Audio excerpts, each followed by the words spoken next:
It's Perp back with another video, and I just want to say this ahead of time. If you hear like some background noise, I apologize. It's like raining really hard. Can't do nothing about it, but we're gonna get into from season 2, episode 5. Let's talk about it. So it starts off with Randall. He's being with he's having a hard time sleeping on the bus, and he starts to kind of pump his chest a little bit to these monsters. He's like, "I'm not afraid of you." And this is where we see the old lady from the first episode of the first season, which was an interesting kind of callback and whatnot. And they just kind of, they're like, "We'll see you. We'll see you around." And he's like, "No, don't you walk away from me. I'm talking to you." That shit was hilarious. I'm starting to kind of like warm up to Randall's character a little bit.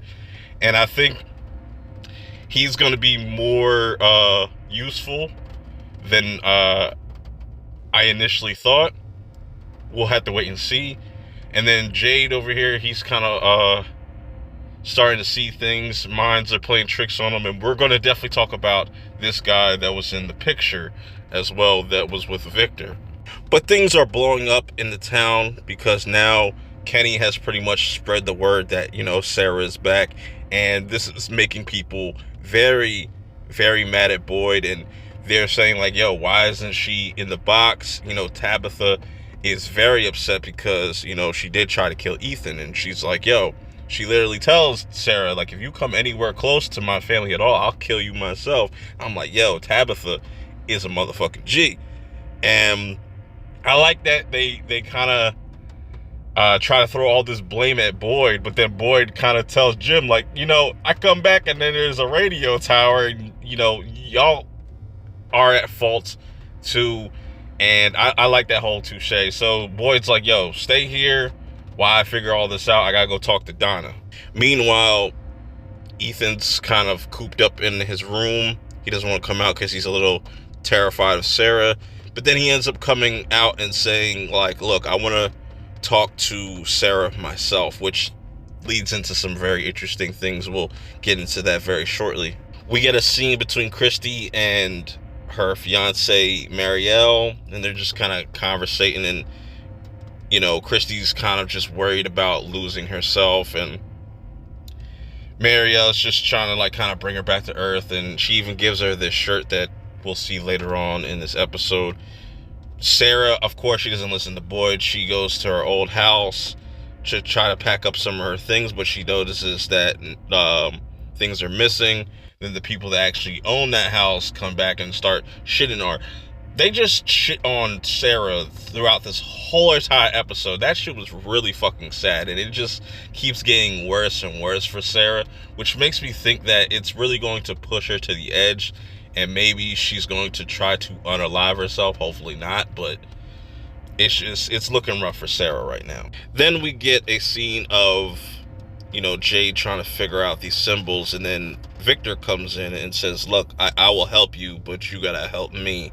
And what he wants Jade to do is play the violin, and then he tells him, "In return, I will tell you who that person is in that picture."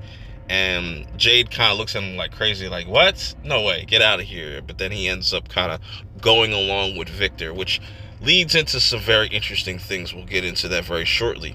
So then, we have Tabitha and Jim kind of talking about Ethan, and Tabitha kind of doesn't want Ethan to even approach Sarah, while Jim kind of mentions, like, this is what the doctor kind of wanted. We should just kind of let him figure things out for himself, which is interesting because it seems like everybody here has some type of mental illness or just something, that traumatizes them. And I've noticed that even when you go to the official Twitter page, they always kind of mention some type of phobia with certain characters and certain scenes. So that's very interesting. And this is where Ethan really starts to show his growth here, where he tells Tabitha, "Look, like, sometimes on quests, you have to just face the darkness so you can take away their power." And as soon as he pulls up on Sarah, he immediately shits on her and said, like, "Yo, you're a monster. I thought you were my friend. You're an op." And that clearly made Ethan feel better about himself a little bit there. But Jim kind of gives Sarah an odd kind of look, and we'll talk about that towards the end of this episode review. Back to Jade and Victor.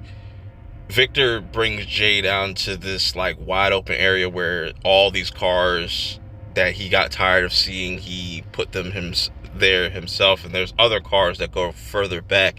But I like that he goes up to these different cars and is telling these different stories. And he tells Jade, I want you to play Twinkle Twinkle Little Star, and hence the title of this episode is called Lullaby, because this is what his mom used to sing to him to kind of calm down. And whenever he's afraid, this is his comfort song. So that's really interesting to know about Victor, and him kind of slowly trying to open up to Jade and try to just socialize a little bit more, even though he's kind of hesitant with a lot of different things. He even apologizes to Jade. He just doesn't like people in his room and stuff like that. He gets angry, so I like that. Now, this was one of my favorite scenes where we have Elgin kind of going into the church where Sarah is, and he looked like he's trying to mac, what I'm saying? He starts to kind of, he likes Sarah, he feels, there's something there, even though, maybe that might just do him more harm than good. I don't know. But they get to talking, and you kind of get a little bit more backstory on Elgin and him being close to his grandma, and coming from that kind of religious background a little bit, and him kind of questioning things, where Sarah also starts to kind of open up and talk about her brother and why she was looking for a specific item in her old house, this ornament, and why it has so much sentimental value. And what kind of fucks up the whole mood is Sarah decides to tell Elgin, like, yeah, I killed my brother. And he's like, you know what? Never mind. It was just like, it was funny as hell to me.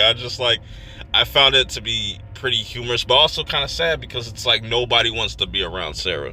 Then back with the Matthews, Ethan is feeling much better, kind of getting this stuff off his chest, but Tabitha still is dealing with things that are haunting her, like the little children that she sees. We're going to get into that very shortly towards the end of this review, so stay tuned.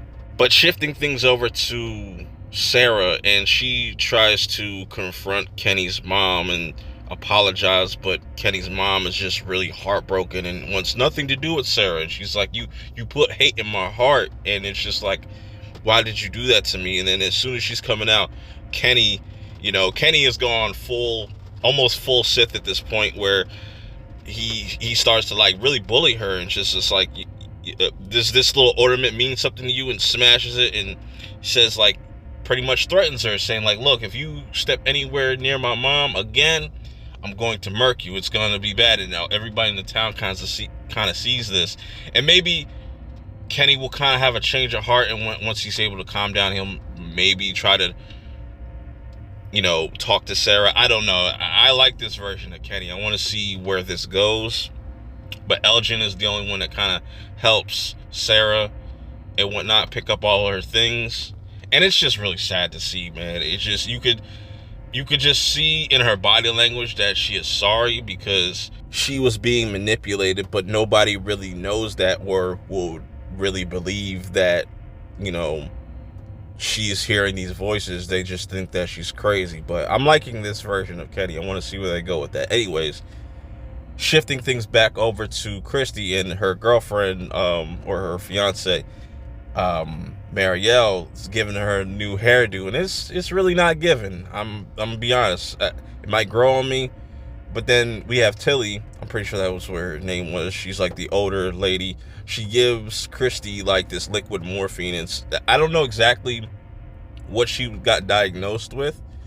Is it like dementia or something like that? Let me know in the comments below. But you see Marielle's fiend ass looking, and just like, oh shit, like, because she was in the previous episode, like, in a couple episodes back, she was looking through the cabinets looking for some drugs, her fiend ass. So now Tilly mentions Sarah. This makes, Christy just kind of bolt out the whole entire hospital, and says like, I gotta go see what's up. But then Marielle's like, no, that has nothing to do with you, pretty much. Like, that's not your fault. Don't put that on yourself. And Then going back to Jade and Victor, where Victor says this person in this picture, his name is Christopher. He used to make a lot of people laugh, and then he started to change.